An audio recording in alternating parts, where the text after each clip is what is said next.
Going on, everybody? Already here for another Geek Show. And you know my co-host, Patrick Quinn. What's up, sir? What is going on, man? How are you doing today? Doing all right. Like my hat? I love it, man. You look really good. I also got a gray one. These things are so comfortable. I wear them out because I'm bald. I got to protect my head from the sun, so I'm always wearing it now. These hats are awesome. Dude, I have two do your thing, man. My head is so big they don't really fit on me, so they're more like a Scribblenauts yarmulke on me, unfortunately. So, all right, everybody, tell us where you are watching from, where you're listening from, whatever you're doing. What city, what state, what country. We love finding all of our new friends from around the world. So jot it down in the comments over there and throw out any comments or questions about our subject as well. Because what are we talking about today, Art? Today's topic is favorite family video games you guys love to play. Of course, dads, moms, we're all gamers at heart growing up, and we're kind of like now for me, my daughters are 10 and 7. We love playing games. We especially love this game right here, Scribblenauts Showdown. You can see the hat is being influenced by that. And we have the executive producer of the game, Kirsten Gavoni. She's works over at Warner Brothers Interactive Entertainment. Thanks for taking the time to chat with us, Kirsten. How you doing? I'm great. How about you guys? Doing well. Yeah. For us, we got people watching it from Baltimore, Maryland. We got people from Washington checking it out. Oh, London. Thanks for checking out the show in London. We appreciate it. And someone from the Philippines. This is great. Like Kirsten, Patrick, and I love to see like the farthest from the States where we have people watching. So this is great. That's amazing. Checking in. But so we're going to talk about, and people keep on, sharing your video games that you love to play with your family. And if you haven't picked this up yet, trust me, it's such a great game. My daughters and I tested it out for work because we're having Kirsten on. And that was for work. Yes, tell us a little bit about the game. It's on all major platforms, correct? Yeah, Switch, Xbox One, and PS4. Actually, it's the first time that a Scribblenauts game is coming on to any of those platforms, which is pretty exciting for us. Nice. Yeah, and I got a chance. I was over in New York like two weeks ago or so, and we actually met there, and we were doing they were doing a demo of the game, and I brought my two nephews in there, and I really didn't know too much about Scribblenauts, and I actually love the game. I was a little bit jealous that my nephew kept playing because I wanted to steal it from him. He was playing against a 30-year-old man who kept whooping him out, and but it was a lot of fun. So the awesome thing about this game is that you can, like, the whole time the kids are learning how to read and choosing letters and learning their sounds and everything like that. And there were so many games built into it. Like, I was kind of blown away. So what did you think about it, Art, when you were playing with your daughters? We loved it too. I mean, it's funny. Like, remember back in the day when video games came with instructions, you're kind of like flipping through it.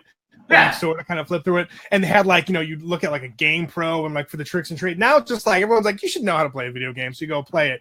And so my daughters and I were like, because we were playing on the Xbox One version. So we first were like, okay, how do you do this? How do you like put your name in and all this other stuff? And it's very user friendly. And I love the fact that, like, not only do you have to think about playing the video game, but you have to think about like how you're doing stuff in the game itself with the controller. And that, takes a little hand-eye coordination, which is great for the kids, which we love. But my daughters love the sandbox. I loved all formats. And of course, we loved making our own avatars. As you go through the game, you get more stars. You can buy things in the store. I need my signature backwards red hat. My daughter, because I'm bald again, like, where's your hat, Daddy? And I'm like, since we just started playing yesterday, we're like, oh, hold on, I gotta win more stars. Yeah, I gotta get more stars because I let them use all the stars. You have to unlock the hat. Yeah, it's such a fun game. And I was telling Kirsten and Patrick in our quote unquote green room, I was making dinner. The girls, I let my daughters play with it after I was playing with the game with them. And I was like, girls, dinner time. Girls, dinner. And I had to like physically walk to the TV and like turn the thing up. Like, okay, we can play after, do more research and stuff like that. So that must be music to your ears, right, Kirsten? I love it.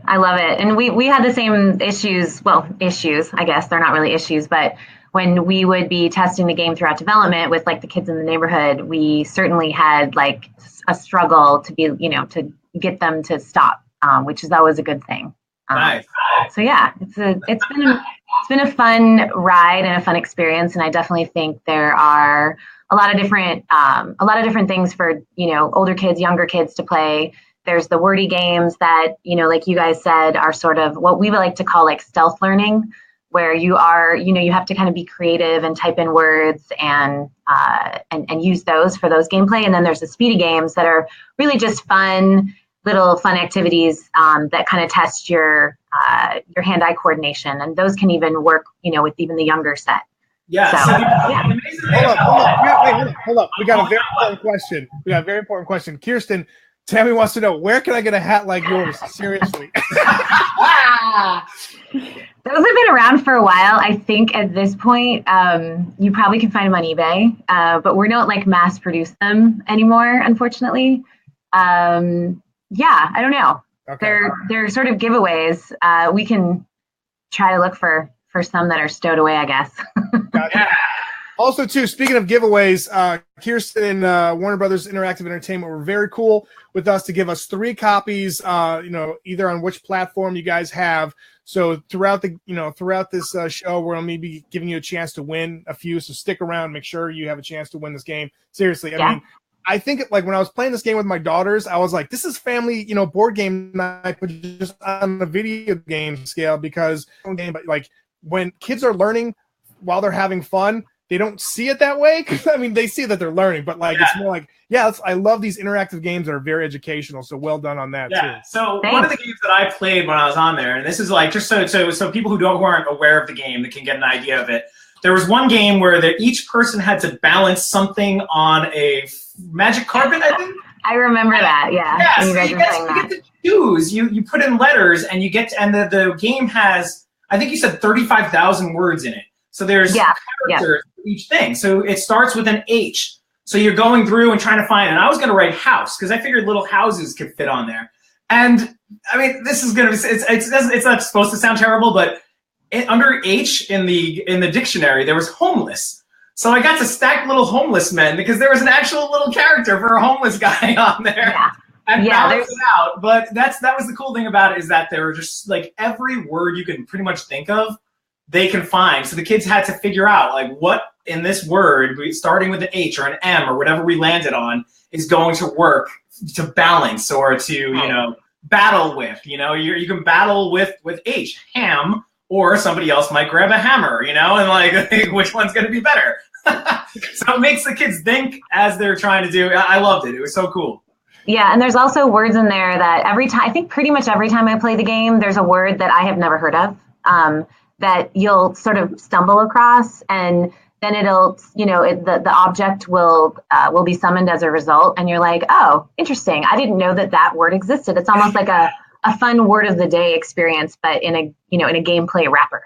Why am I playing with Zoroastrianism? This is so strange. Exactly.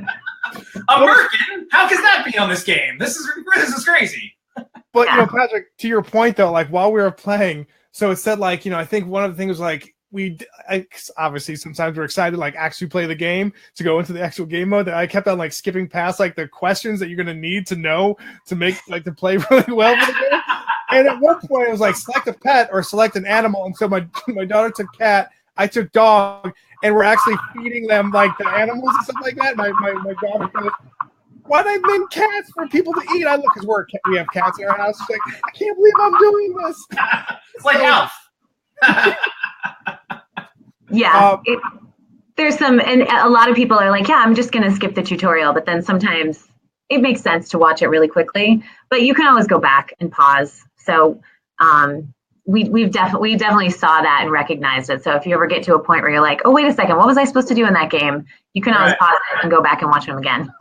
Now, how many versions of Scribblenauts are there, just for people? Because I see sometimes people are saying like, oh, it's just for like the new platforms, I don't have them. Can they still get like an older version of the game on a different platform?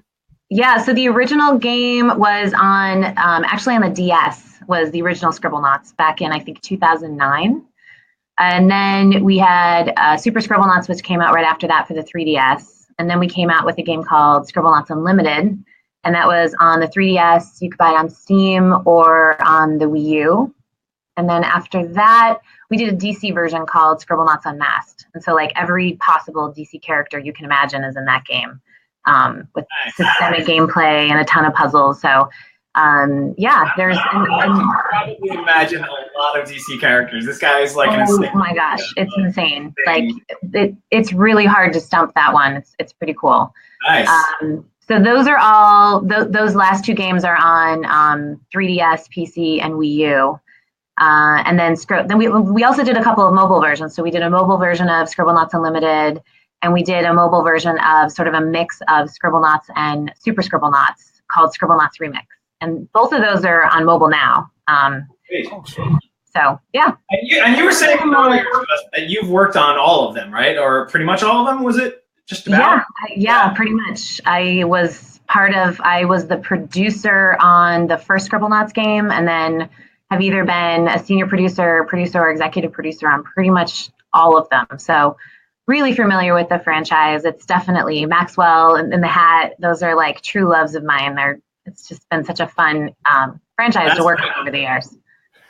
Which version, what game, if you had to pick any of them, if you were like, this is the only one I could play for the rest of my life, which one would you go for? I don't know. They're also different. I'd say the newest one, because like some of us like older games, even though there are better versions of it. Like I like N64 Mario Kart, even though the newer ones are probably more exciting and better graphics. Yeah. So, I mean, I love Scribblenauts Showdown in that you can, now that I have kids, I have a 4 and an 11-year-old, and it's really fun to play. It's sort of the first multiplayer version of Scribblenauts, like true multiplayer version. So that one I really like because I can play with my family. I also sort of, the one that I feel like really popped out and just was like super innovative and really fun was Super Scribblenauts for the 3DS. So it's super fun to just do puzzles on that. And in that game, you can actually do the same kind of thing in Scribblenauts Showdown. We introduced the concept of adjectives into Super Scribblenauts. So you could type in like a giant purple polka dotted flying elephant, and that would show up in the game. And you can do that now in the sandbox with Showdown as well. So it's just that, like, using your crazy imagination to see what you could come up with. That sort of like just blew everyone's minds at the time, and we've been trying to move on from that as we've progressed with the franchise. So yeah, those are my two favorites. I think. We haven't given any away yet, so let's throw a question. So we're gonna give one away right now. The first person to correctly, you got to email me the correct name of the game, the game that we're talking about right now. I'm giving you a little clue, and you got to spell it correctly. And obviously emails come in timestamp, so I'll know which one does it first. Email me art at lifeofdad.com. That's art@lifeofdad.com. It's almost like a little Scribblenauts game within the game right now to win the game. Let me know what platform you want it for, and we'll try and hook you up with it right away. Hey, Art, what's cool? I just noticed that we can see, I don't know if this has changed now, but we can see all the people that are actually still watching, so we can literally call people out. Like Julie Marie Gresham, what's your answer? Or Barai Andres, Martin Chambers. Come on, guys, throw some answers to Art. You guys can win this game right now. No, just email me. You got to email me. Email Art. That's what I meant. art@lifeofdad.com. Also, too, for this game, Kirsten, what is, I know you got families, you got kids at home too, so they're kind of great, like, testers as well. What have they been digging most about the game? One of the things that it's interesting. I have 2 girls, but then we have little boys that live in the neighborhood that come over a lot, and they all love building their own characters with the avatar creator. And they spent 20, 30, 40 minutes just in that before even getting into gameplay. And then I think some of the favorite games have been, there's a game where you can take a word or an object that you've created and fling it into someone else's pile of junk. We call it Tower Topple. That one's been my favorite. My personal favorite is the dancing game because I can totally kick everyone's butt. Challenge accepted. So yeah, I think those are 2 of the top favorites there. And then obviously the sandbox. People love to just go and chill and hang out and do silly things in the sandbox and see all of the ways that the objects have interacted in past Scribblenauts games. That same dynamic, like a cat will chase a dog or a mouse will run away from an elephant, or crazy things like that. All of those things will, those natural characteristics and tendencies of the objects will come through in the sandbox. So that's really fun too. Nice. Quickly, we do have a winner right now. Byron Andrews. He got it correctly. So we got 2 more left to give away before our show ends. But good job, he got that. Let us know. I'll get back to him on which platform. But again, thanks, Kirsten and your crew for sending that. A good friend Adrian wants to know: are you guys throwing in Patrick's T-shirt for the latest version of? Adrian's just always trying to get me to take my shirts off. I don't know why.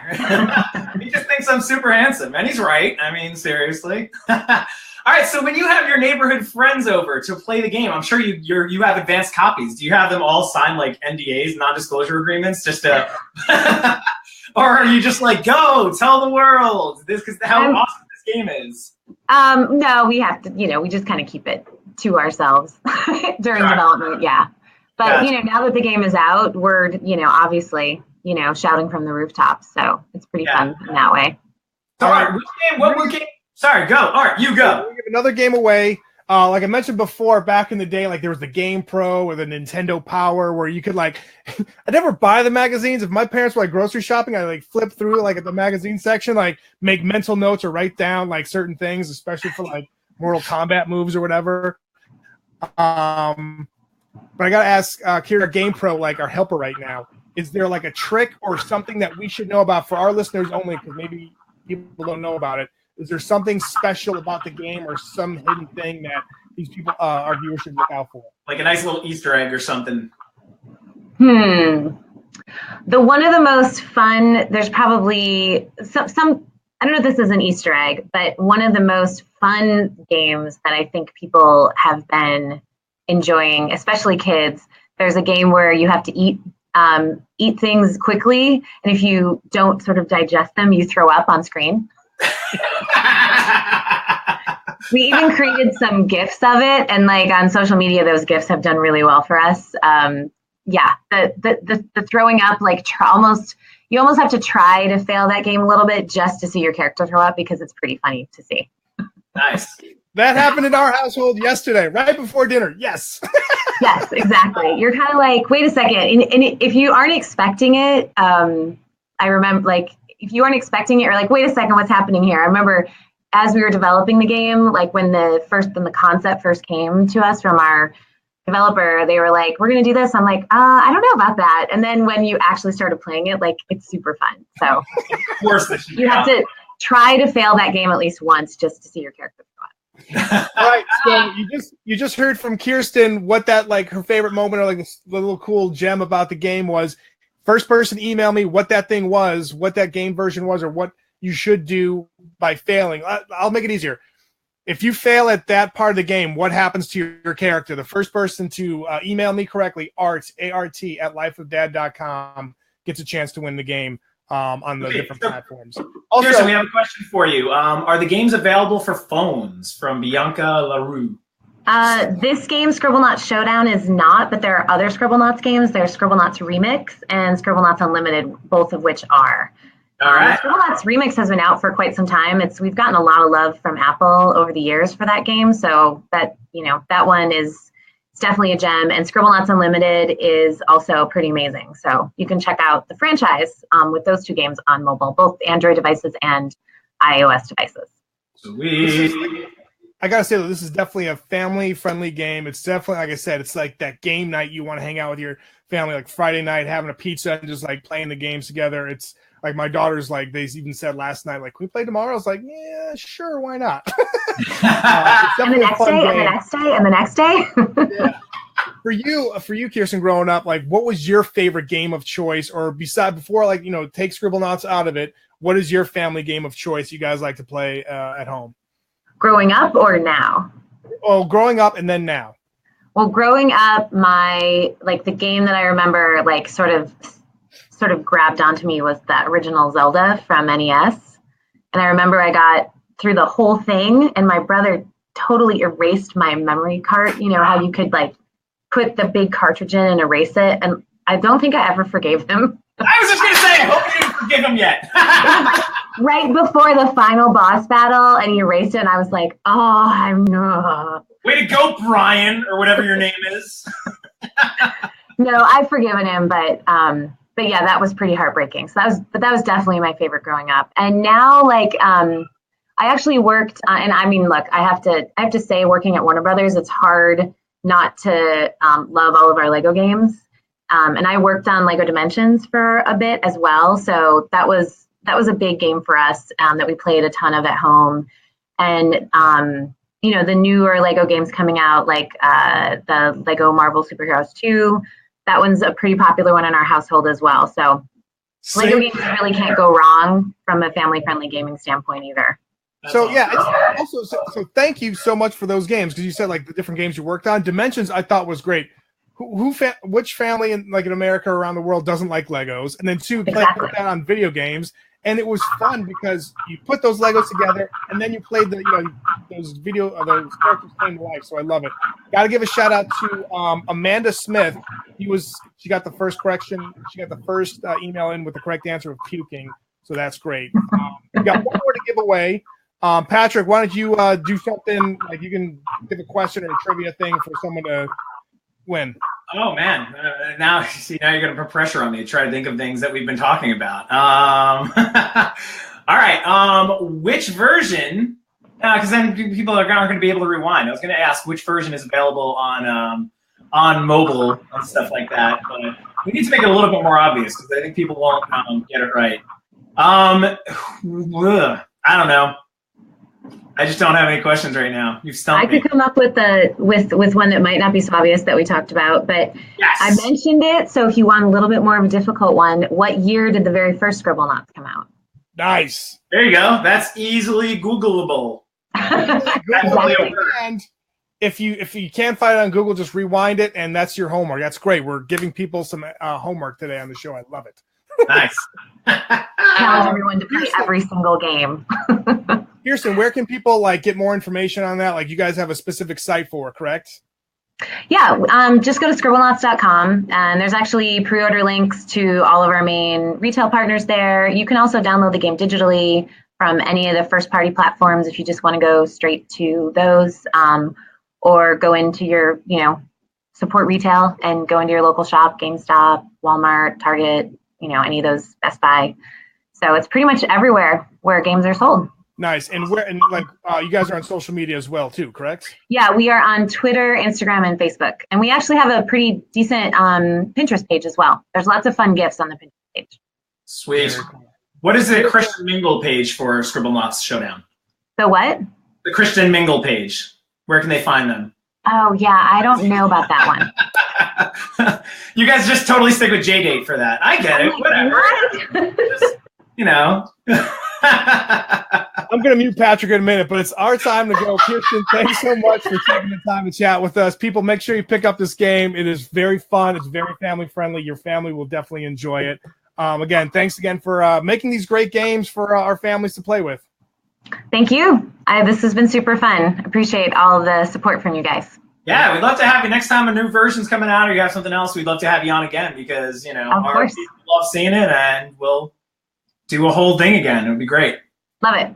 Awesome. Love it. Everybody, we appreciate checking out The Geek Show. We'll see you all next week. Same time, same bad channel. Peace.